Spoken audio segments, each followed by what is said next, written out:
ये पूछते थे कि ये जो अदानी जी हैं, ये किसी भी बिजनेस में घुस जाता है, ये सफलता प्राप्त कर जाता है, ये कभी फेल नहीं होता। और युवाओं ने मुझसे ये सवाल पूछा कि भाई ये हो क्या रहा है, हम भी सीखना चाहते हैं। मोदी जी ने कहा स्टार्टअप करो, हम भी अदानी जी जैसे बनना चाहते हैं। तो भैया किसी भी बिजनेस में घुस जाओ और एकदम सक्सेस हो जाए। यह पहला सवाल था। दूसरा सवाल था कि ये अदानी जी हैं, ये किसी भी बिजनेस में घुस जाते हैं। पहले ये 1-2 बिजनेस करते थे, अब ये 8-10 सेक्टर्स में काम करते हैं। Airports, data centres, cement, solar energy, wind energy, aerospace and defence, consumer finance, renewables, media. तो उन्होंने मुझसे पूछा कि राहुल जी, हाँ हाँ धन्यवाद धन्यवाद। पोर्ट्स की बात भी थी, स्पोर्ट्स की बात भी थी। ये भी सवाल पूछा, ये भी पूछा कि भैया एक बात बताइए, राहुल जी बताइए हमें कि अदानी जी का जो नेटवर्थ है वो 3 साल के अंदर, नहीं सॉरी 2014 से लेकर 2022 तक ये $8 बिलियन से $140 बिलियन कैसे हो गया? कैसे हुआ? मोदी कैसे? ये 2014 में अगर आप दुनिया की, मुस्कुरा रहे हैं आप, बीजेपी में है ना आप, तो ये लिस्ट आती है, एक लिस्ट आती है दुनिया के सबसे अमीर लोगों की। इस पे ये 609 नंबर पे थे 14 में। 609 पीछे बिल्कुल।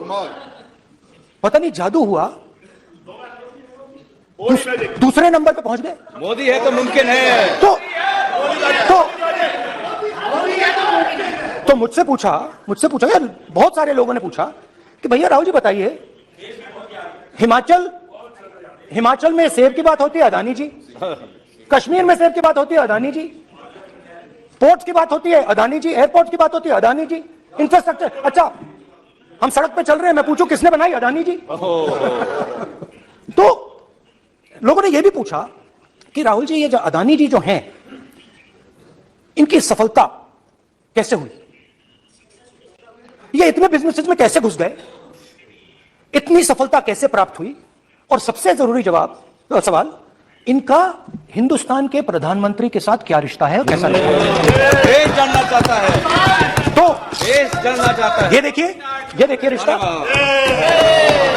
देख लीजिए प्लीज पोस्टर, माननीय सदस्य, पब्लिक में सर, माननीय सदस्य पोस्टर प्लीज, पोस्टर नहीं, पोस्टर नहीं है सर। देखिए आप बैठिए, एक मिनट बैठिए। आप पोस्टरबाजी करेंगे तो इधर कहेंगे राजस्थान के मुख्यमंत्री का पोस्टर चुकाएंगे। पोस्टरबाजी के लिए सदन नहीं है, आप बात करें, पोस्टरबाजी नहीं। स्पीकर सर, आप वरिष्ठ सदस्य हैं, सर, तो पोस्टरबाजी उचित नहीं। स्पीकर सर, पोस्टरबाजी उचित नहीं है, प्लीज। राजस्थान के मुख्यमंत्री, ये सच्चाई है। चलिए पोस्टर नहीं, प्लीज वो लिख दे दो मुझे, जस्ट राइट इट नीचे। तो नहीं स्पीकर सर, वो फोटो है सर, वो पोस्टर नहीं है। आप वरिष्ठ सदस्य हैं, प्राइम मिनिस्टर की फोटो है सर, उसके बहुत उनका अच्छा चेहरा दिख रहा है, उनके वहां पे उनके पीछे अदानी का लोगो है, अदानी जी के हवाई जहाज में घुस रहे हैं। तो मैंने सोचा कि आज के प्रेसिडेंट्स एड्रेस में मैं थोड़ा जो नरेंद्र मोदी जी का और अदानी जी का रिश्ता है उसके बारे में आपको थोड़ा बता देता हूं। प्लीज प्लीज बताइए। तो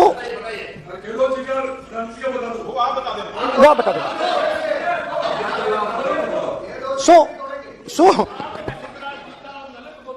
So the relationship begins many years ago when Narendra Modi ji was the Chief Minister of Gujarat.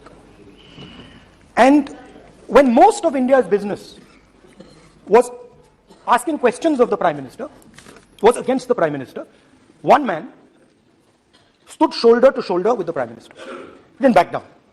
That's commendable. It's not a joke. He was loyal to the Prime Minister.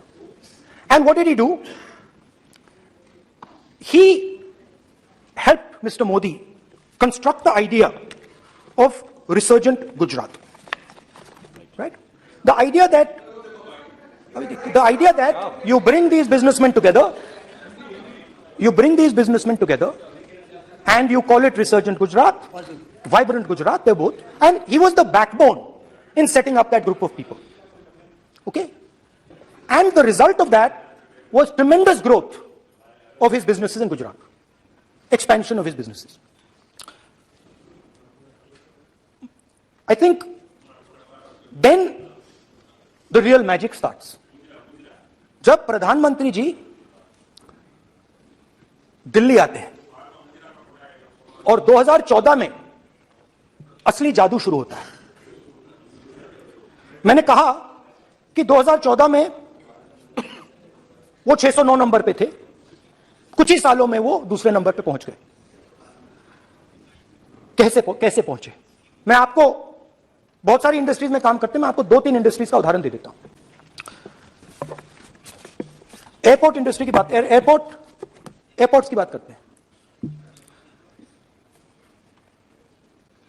कुछ साल पहले सरकार ने हिंदुस्तान के airports को develop करने के लिए दिया.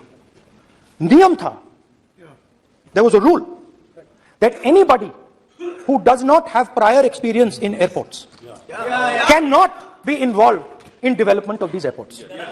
नहीं, गलत नहीं बोल रहा हूं. आप बैठ जाइए.